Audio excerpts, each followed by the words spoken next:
Sir questions ज्यादा practice करने वाले हैं, तो मेनली अपन लोग क्वेश्चन ही करेंगे आज। ठीक है, तो जस्ट वेट।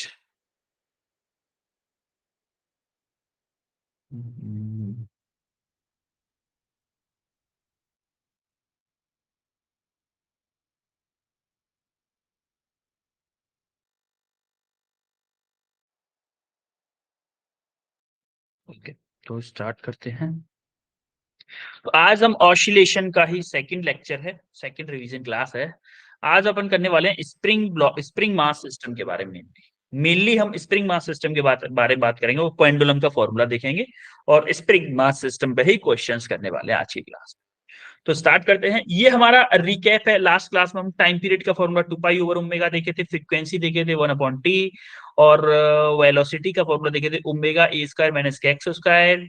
एक्सेलरेशन देखे थे A omega square sine omega T, या फिर acceleration M omega square X, या फिर F equal to minus K X देखे थे। F equal to kinetic energy half M V square. अगर आप एक्सट्रीम पोजीशन पे किसी मिडिल में हो तो half M A square minus K X square होता था, और होता था half M V square omega square A square. Extreme positions पे काइनेटिक एनर्जी जीरो होता था।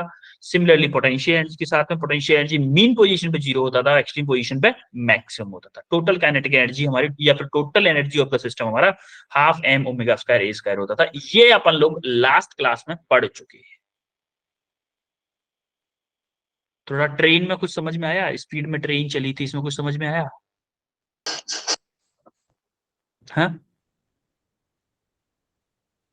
अरे स्पीड में ट्रेन इसलिए चली ना क्योंकि आप ऑलरेडी कल की क्लास में, जो फिर लास्ट क्लास में हम कर चुके हैं ये चीज। तो अब हम आते हैं आज के टॉपिक पे। आज का टॉपिक क्या है हमारा? Methods of finding time period of a simple harmonic motion. किसी सिंपल हार्मोनिक मोशन के सिस्टम में कितने तरीके से हम, किस तरीके से अपन लोग टाइम पीरियड निकालने वाले।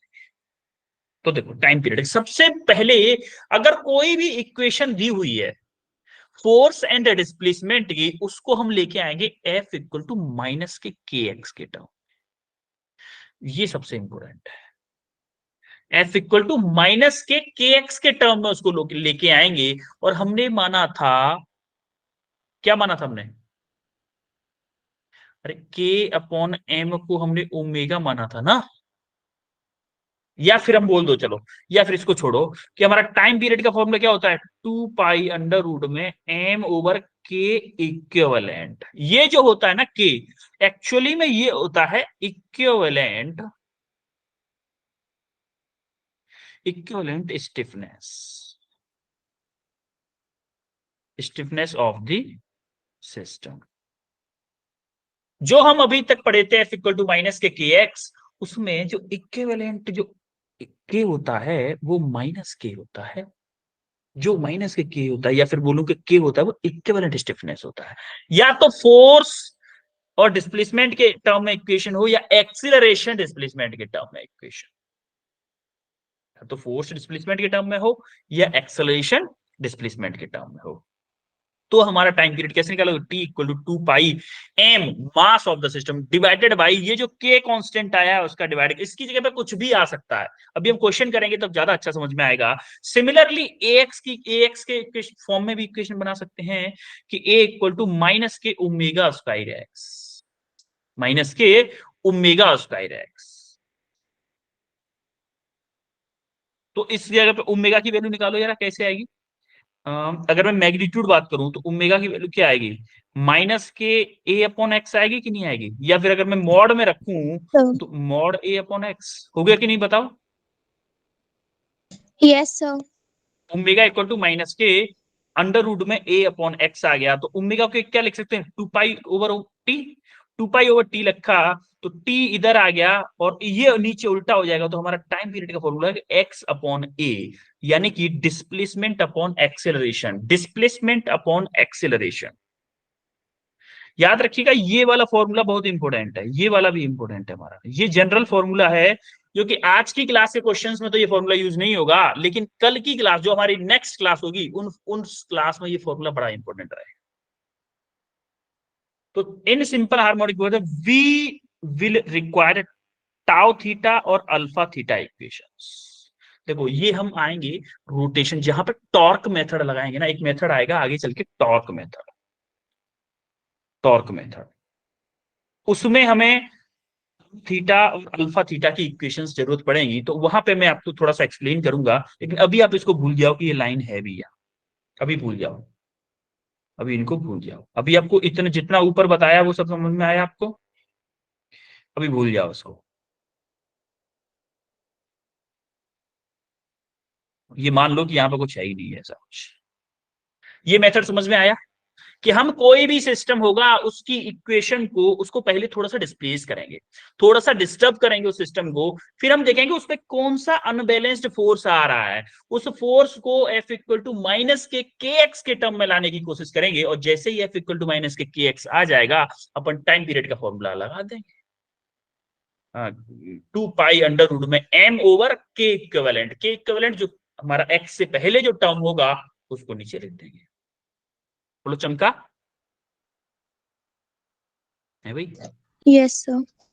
ठीक है। अब देखो मेथड्स क्या है, इसका मेथड क्या है कि पहले सबसे पहले स्टेप में हम क्या करेंगे, find the suitable position which is usually also known as mean position. सबसे पहले हम ऑब्जेक्ट की मीन पोजीशन फाइंड करेंगे कि भैया मीन पोजीशन क्या है इसकी, मीन पोजीशन क्या है। देन फाइंड नेट फोर्स और टॉर्क। देखो हम टॉर्क मेथड करेंगे तब टॉर्क, अगर हम किसी क्वेश्चन को टॉर्क मेथड से कर रहे हैं तो हम नेट टॉर्क देखेंगे, अगर हम किसी क्वेश्चन को फोर्स मेथड से कर रहे हैं तो नेट फोर्स देखेंगे, अगर हम एनर्जी मेथड से देख रहे हैं तो नेट एनर्जी देखेंगे। कई सारे मेथड हैं, लेकिन अपन लोग फोर्स एंड टॉर्क करेंगे, एनर्जी मेथड को नहीं करेंगे, क्योंकि इतने सारे मेथड जान के क्या करोगे, इतना इजी क्वेश्चन आता है नीट में, इतना टफ लेवल का नहीं आता कि आपको तीनों मेथड जानने की जरूरत है। On a particle in position is zero, यानी कि इक्विलिब्रियम पोजीशन में ये सारी चीजें देख लें, जहां पे पोटेंशियल एनर्जी आपकी मिनिमम होनी चाहिए, क्योंकि भाई इक्विलिब्रियम में होगा तो आपका पोटेंशियल एनर्जी मिनिमम होगा ही। उसके बाद में क्या करो, displace the body from its mean position. मैंने कहा था ना थोड़ा सा डिस्टर्ब करते हैं उसको, थोड़ा सा डिस्टर्ब कर दो सिस्टम को by A small displacement x, small displacement से उसको डिस्टर्ब कर दो। उसके बाद में उस पर लगने वाले फोर्सेस या टॉर्क के बारे में जानो। देन फाइंड नेट फोर्स और net torque in displaced position. जो आपने थोड़ा सा डिस्टर्ब किया था उसी पोजीशन में नेट फोर्स या नेट टॉर्क निकाल लो, और उस नेट फोर्स या नेट टॉर्क को आप इस इक्वेशन के टर्म में लेके आओ कि F is directly proportional to minus K X, F equal to जो कि हमारा होगा F equal to minus K X. अगर आप टॉर्क मेथड लगा रहे हो तो torque is directly proportional to minus K theta, जो कि हमारा टाउ इक्वल टू होगा माइनस के थीटा। और के क्या था हमारा, के वही वाला पुराना वाला, यहां से टाइम पीरियड हो जाएगा 2 पाई अंडर रूट में क्या, अगर आप डिस्प्लेसमेंट या अगर आप उसकी बात करोगे, किसकी, लीनियर वाले की, तो एक्स अपॉन ए आएगा। अगर लीनियर वाले की इसकी बात करोगे तो एक्स अपॉन ए, अगर इसकी बात करोगे तो क्या आएगा, T equal to 2 pi under root में theta upon alpha, theta upon alpha. तो हम अगर इक्वेशन बना लिए कि minus K upon M into X, अगर F equal to M A put कर दोगे माइनस के अपॉन एम, तो हम इसको ओमेगा स्क्वायर माने, तो ओमेगा स्क्वायर यानी कि इसका मैग्नीट्यूड ये हो गया, इसको हम बोल सकते हैं कि अल्फा अपॉन, और इससे निकालोगे तो अल्फा अपॉन थीटा आएगा। 2 पाई ओवर टी, इसके लिए भी किया तो हमारा टी का फॉर्मूला फाइनल ये आ जाएगा, चाहे वो कोई भी मेथड हो, टॉर्क मेथड हो चाहे वो फोर्स मेथड। तो अपन लोग क्वेश्चन करेंगे। देखो अभी थोड़ा सा हो सकता है आपको डाउट लग रहा हो, लेकिन अभी जब हम क्वेश्चन करेंगे तो आपको काफी सारी चीजें क्लियर होने वाली है। ठीक है बेटा, थोड़ा सा हवा लग रही है मेथड में? Yes sir. Yes sir. ठीक है। Okay. अब हमारा आता है स्प्रिंग ब्लॉक सिस्टम। आपको याद है स्प्रिंग ब्लॉक सिस्टम के लिए हम टाइम पीरियड का फॉर्मूला निकाले थे, T equal to 2 pi under root में एम ओवर के, ये फॉर्मूला निकाले थे स्प्रिंग ब्लॉक सिस्टम के लिए। अब यस जरा इसको सर। प्रूफ कर लेते कि भाई वो छूटा तो नहीं था कहीं। तो हमने क्या किया, इसको थोड़ा सा डिस्टर्ब कर दिया, इधर इधर खींच दिया हमने ब्लॉक को। अब जैसे ही हमने ब्लॉक को खींचा तो क्या स्प्रिंग फोर्स बैकवर्ड डायरेक्शन में लग रहा होगा, लगेगा कि नहीं लगेगा? Yes sir. तरफ खींचेगी ना ब्लॉक को, कितना लगेगा, F equal to minus K X, F equal to minus K X लग गया, F equal to minus K X. हमने फॉर्मूला क्या पढ़ा था, एफ इक्वल टू, चलो एम ए पुट कर दो, F equal to M A put कर दो, या फिर इस फॉर्मूले में डायरेक्ट दे दो m अपॉन के को कंपैरिजन करके के एम ए लिखा है इक्वल टू के एक्स, देखो m को इसके नीचे भेज दो, k अपॉन एम, यहां से क्या आ जाएगा a equal to minus K upon M into x. या फिर मैं यहां से बोल सकता हूं, यहां से क्या बोल सकता हूं, k अपॉन एम है, या फिर उल्टा करें, ओमेगा निकालना है ना अपन को, ठीक है ऐसे भी कर सकते हो। के अपॉन एम को हमने क्या माना था, ओमेगा स्क्वायर माना था कि नहीं माना था, अरे के अपॉन एम को हमने ओमेगा स्क्वायर माना था ना, Yes, sir. तो यहां से के अपॉन एम क्या था, omega square equal to K upon M, तो ओमेगा इक्वल टू क्या आ गया, अंडर रूट में K upon M, Yes, sir.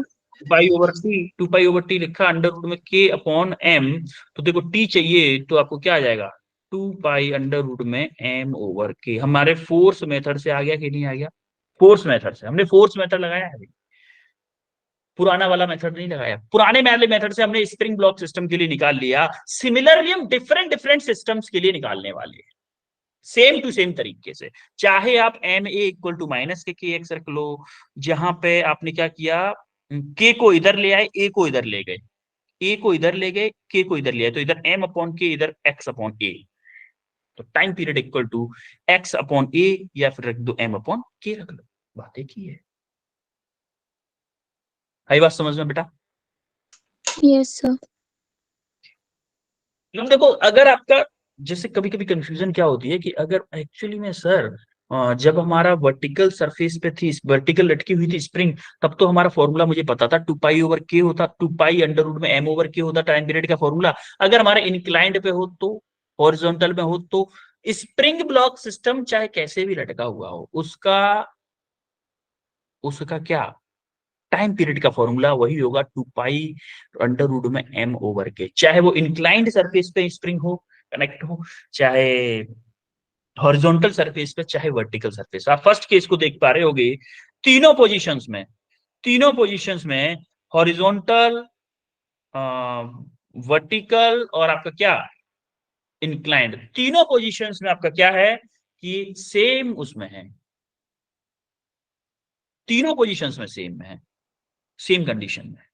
आपको क्या है, टाइम पीरियड वही है, 2 पाई अंडर रूट में एम ओवर के। बोलो चमका।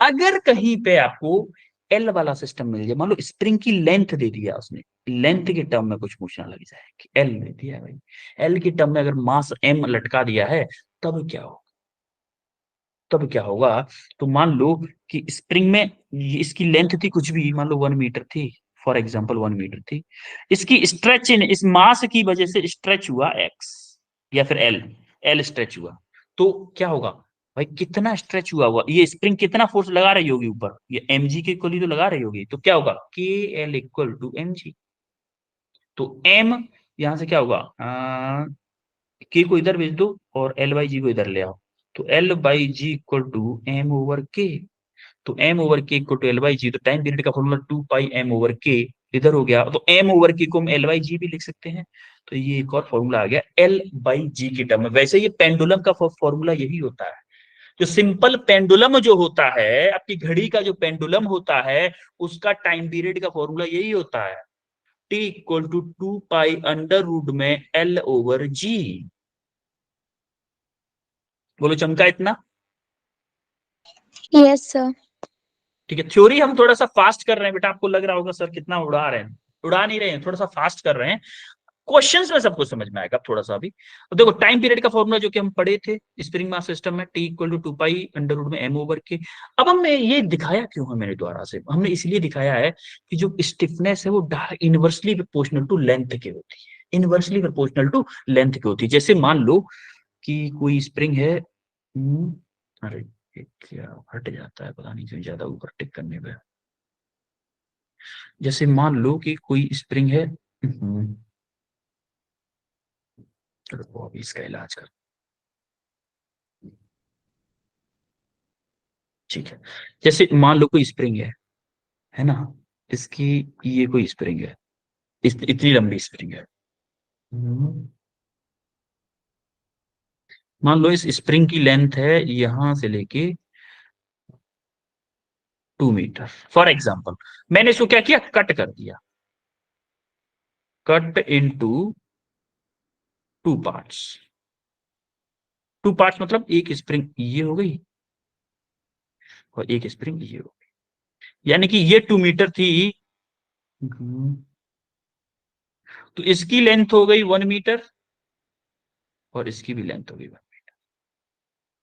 तो ये कहना चाहता है कि इनवर्सली प्रोपोर्शनल का मतलब है अगर मैंने इसकी लेंथ आधी कर दी तो इसकी स्टिफनेस दुगनी हो जाएगी।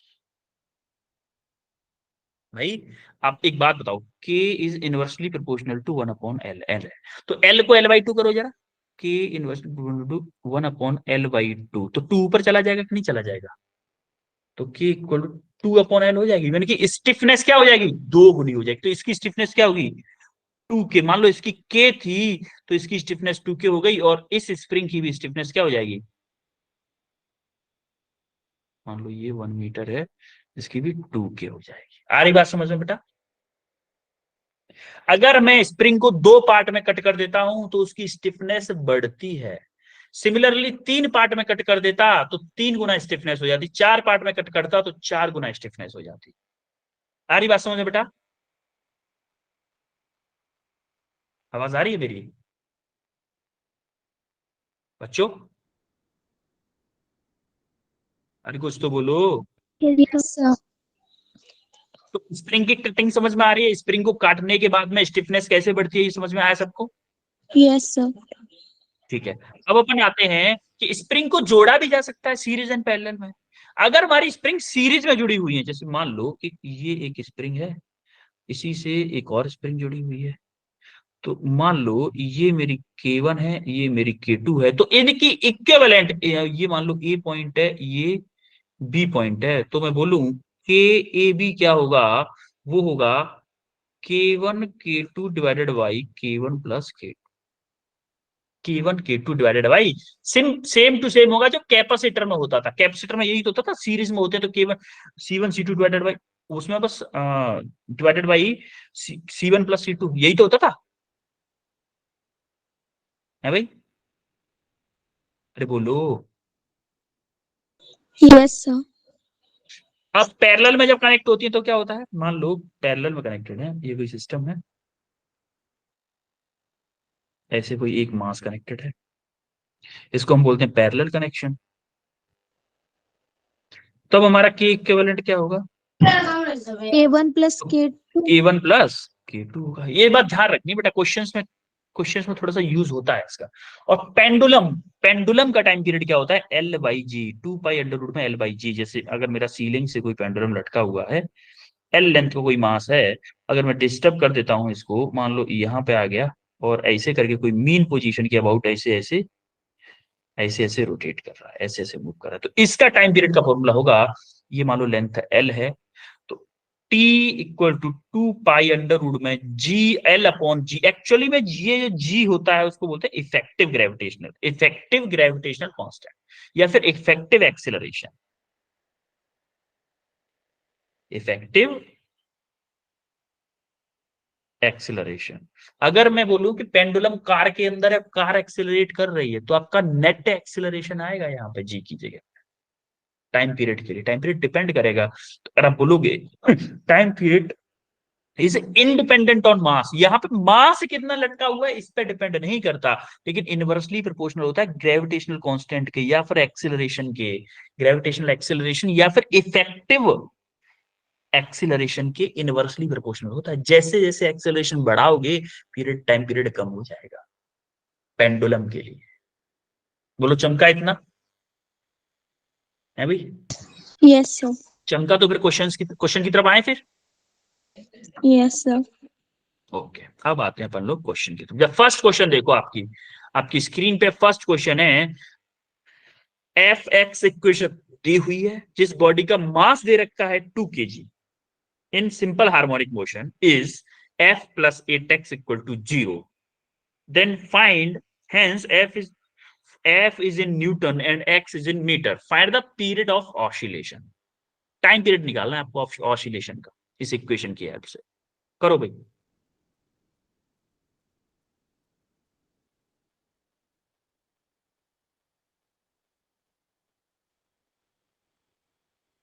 मैंने बताया था F equal to minus K X के टर्म में इक्वेशन लाने की कोशिश करो। वहां से आपको comparison F equal to minus K X वाली इक्वेशन से कंपेयर करोगे, आपको के मिल जाएगा। के मिल जाएगा, उसके बाद में T equal to 2 pi under root में M over K, M over K formula लगाओगे आपको आंसर मिल जाएगा। करो भाई इसको।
तो ठीक है, इस क्वेश्चन को मैं करवाता हूं,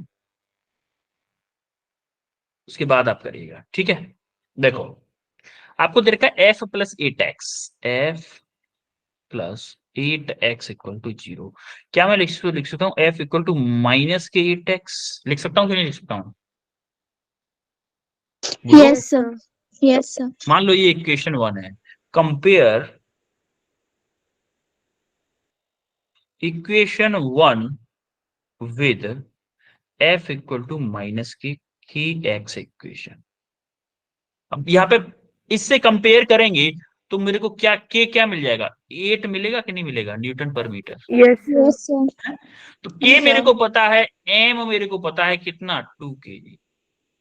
टाइम पीरियड में क्या दिक्कत थी? 2 पाई अंडर रूट में एम ओवर के, यानी कि 2 पाई अंडर रूट में एम क्या है मेरा 2, के क्या है मेरा 8, तो 1/4। 4 का अंडर रूट क्या आ जाएगा 2, तो 2 pi under root divided by 2, तो 2 से 2 कैंसिल हो गया, तो टाइम पीरियड क्या आ गया? पाई second. This is your correct answer. बोलो चमका है भाई। Yes, sir. ओके, अब जरा ये हाँ. क्वेश्चन करो, आपका नीट में आया हुआ क्वेश्चन है, नीट 2021 का क्वेश्चन है। A spring is stretched by 5 centimeter by a force of 10 Newton. Then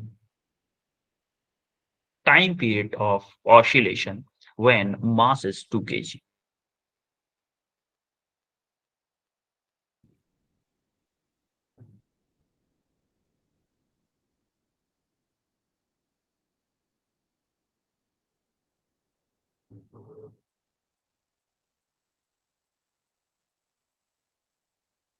बड़े हलवा हलवा क्वेश्चन है बेटा, अगर आप देखोगे ना इनको करके, थोड़ा सा अगर थोड़ा सा दिमाग लगाओगे तो बड़े हलवा हलवा टाइप के क्वेश्चन है ये सारे के सारे।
हुआ किसी का क्वेश्चन?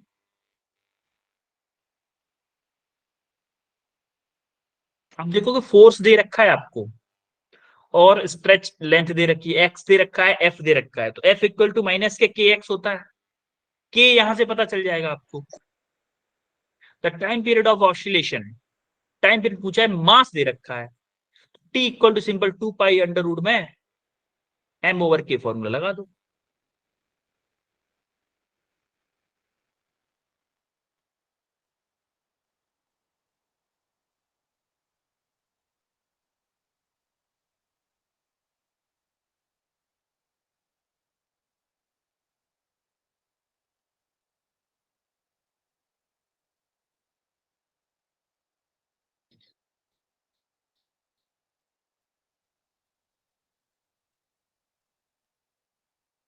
Sir B option.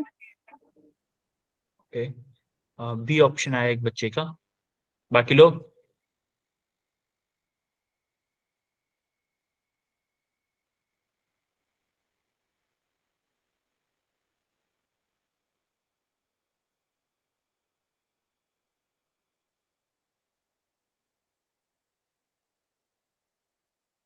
बेटा थोड़ा सा कैलकुलेशन मिस्टेक कर गए, option D is your correct answer. देखो अपन को क्या दे रखा है, स्ट्रेच बाई 5 सेंटीमीटर, यानी कि एक्स आपको दे रखा है 5 centimetre by 10 newton force, 10 newton के फोर्स से उस स्प्रिंग को खींचा जा रहा है। The time period of oscillation when mass M दे रखा है आपको 2 kg इज सस्पेंडेड बाय, तो देखो एफ इक्वल टू मेरा होता है के एक्स, तो एफ कितना है मेरा 10 न्यूटन इक्वल टू के कितना है, के निकालना है, इंटू एक्स क्या है 5। 5, 5. तो के कितना आ गया 5, 2 आ जाएगा। अगर मैग्नीट्यूड की बात करूं के की, तो 2 न्यूटन पर मीटर आएगा कि नहीं आएगा? Yes, sir.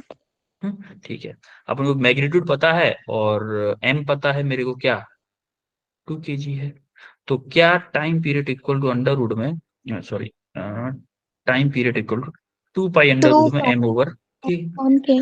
2 pi under root में एम कितना है मेरा 2, के कितना है मेरा 2 न्यूटन पर मीटर है।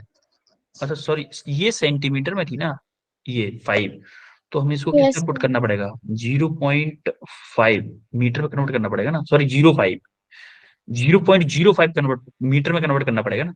0.05 जब इसको इधर लेके आओगे तो मेरा ये आ जाएगा 200, ये कितना आएगा Yes, sir. 200. 200 न्यूटन मीटर आएगा, तो 2/200, तो इससे ये 10 टाइम्स कटेगा, कटेगा कि नहीं? Yes, sir. है भाई 10, 2 पाई डिवाइडेड बाई 3 पॉइंट समथिंग होगा, 3 पॉइंट समथिंग होगा कि नहीं होगा, बोलो। Yes, sir. अरे उसका एल अगर वो देखोगे 10 का, हाँ सॉरी 100 होगा ना, ये 100, हाँ ये 100 होगा, 100 टाइम्स जाएगा, हम उल्टा कर दिया, 10 टाइम्स का 2 से 100 बात 200, 100 टाइम्स कटेगा ना, तो 100 का बाहर आके क्या होगा 10 होगा, तो कितना होगा 2 इंटू पाई की value 3.14 divided by 3.14 10, divided by 10. तो इसका जब करोगे तो कितना आएगा, देखो 2 इंटू 3 6 पॉइंट समथिंग आएगा, 6 Yes, पॉइंट sir. समथिंग आएगा कि नहीं आएगा, 6 पॉइंट समथिंग आएगा, 10 का डिवाइड है तो कितना आएगा 0.6 पॉइंट समथिंग आएगा, 0.6. तो 0.6 समथिंग ये आएगा कुछ, ऑप्शन डी। पूरा कैलकुलेशन बिना किए हुए भी आंसर कर सकते हो आप, पूरा कैलकुलेशन करने में टाइम वेस्ट नहीं करना, अपन को ऑप्शन टिक करना, ऐसे करके हो जाएगा। क्लियर हुआ? Yes, sir. ओके, जरा ये क्वेश्चन करो।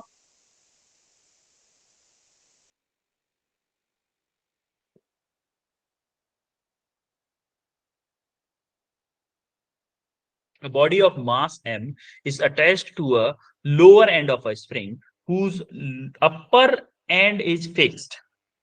The spring has negligible mass. Spring mass उसने neglect कर दिया. When the mass m is slightly pulled down and released, it oscillates with the time period 3 seconds. 3 seconds से वो oscillate कर रही थी, ठीक है. When the mass m is increased by 1 kg, then time period of oscillation is 5 second. तो उसने क्या बोला है, चलो मैं कराता हूँ इस क्वेश्चन को। देखो थोड़ा सा टेढ़ा क्वेश्चन है, मैं करवा देता हूँ। इनिशियली मास क्या है मेरा, m है। टाइम पीरियड क्या है मेरा, 3 सेकेंड है। m मास है, m मास ठीक है, m ही मास है। When m mass is slightly pulled, तो अब उसने क्या बोला, टाइम पीरियड दे रखा है क्या, 2 पाई अंडर रूट में m ओवर k। ये इसकी वैल्यू कितनी है मेरी, 3 सेकेंड है कि नहीं है, बोलो। इक्वेशन 1 बोल दूं इसको भाई, 3 सेकेंड ही तो दे रखा है time period. Yes, first sir. First system के लिए 3 सेकेंड दे रखा है। व्हेन, अब इस m को क्या किया उसने, 1 kg से बढ़ा दिया, यानी कि m equal to m+1 kg कर दिया है। और t क्या है मेरा, t कितना है, टाइम पीरियड क्या हो गया, 1 kg से बढ़ा के 5 सेकेंड टाइम पीरियड हो गया, 5 सेकेंड है। तो इसको क्या करूंगा मैं, तो टाइम पीरियड इक्वल टू, या फिर बोलो T dash equal to 2 pi under root में m+1 डिवाइडेड बाई के। तो टाइम पीरियड क्या है, 5 second equal to 2 pi under root में कैपिटल m क्या है, m+1 डिवाइडेड बाई के। इक्वेशन 2। कोई दिक्कत किसी को No, sir. है भाई। अब हम क्या क्या करूं, इक्वेशन 2 में डिवाइड कर दूं 1 से, इस इक्वेशन में से डिवाइड कर दूं क्या, तो हमारा क्या आएगा, डिवाइड इक्वेशन 2/1। देखो इधर इधर राइट राइट लो, इधर 3 है, 2 में क्या है 5, 5/3 equal to 2 pi under root में m+1 upon K in under root है पूरा, divided by 2 pi under root में m ओवर के। देखो 2 पाई से 2 पाई कटेगा, दोनों साइड स्क्वायर कर देते हैं, क्योंकि इसका भी रूट भग जाएगा, इसका भी रूट भग जाएगा। तो इधर क्या हो जाएगा, twenty M five by plus nine equal to m+1/k divided by m/k। k से k कैंसिल हो गया, तो क्या बचा, 25/9 इक्वल टू, देखो ये m नीचे ही रह जाएगा, m+1 डिवाइडेड बाई m। तो इधर 25m, 25m equal to 9m+1। कोई दिक्कत किसी को, no, sir. ठीक है। अब क्या होगा, 9m, 25 में से 9 गया, कितना बचा, 16। Yes, sir. 16m equal to 1, तो m इक्वल टू क्या आया,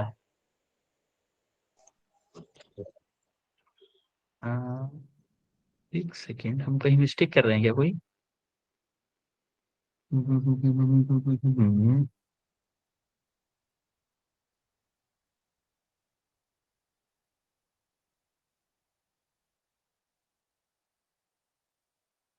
सर जब 9 से क्रॉस मल्टीप्लाई होगा तो 9m+9 ही आएगा। 9m+9, nine. हाँ यस यस यस, 9m+9 आएगा बिल्कुल। Yes, sir. 9 से जो मल्टीप्लाई किया है, यस वही तो कह रहा हूँ, हमें कहीं कैलकुलेशन मिस्टेक किया है। 9m+9 आएगा, ये 9 होगा। 16 m by इक्वल टू 9. आएगा हमारा 9/16, 9/16. 9/16, ये होगा हमारा answer. Yes yes yes yes, 9/16, option D हमारा करेक्ट। एब्सोल्युटली। किसने बताया था ये, मेरी उस बच्ची का नाम तो जानू मैं, Neha. प्रीत, नेहा ने बताया Neha. था। Neha. Yes, sir. Well done Neha, well done well done, बहुत अच्छे भाई, बहुत अच्छे। ओके, अब जरा ये क्वेश्चन करो, ये क्वेश्चन करो, the total spring constant of the system as shown in the figure. Spring constant निकालना है इसका भाई।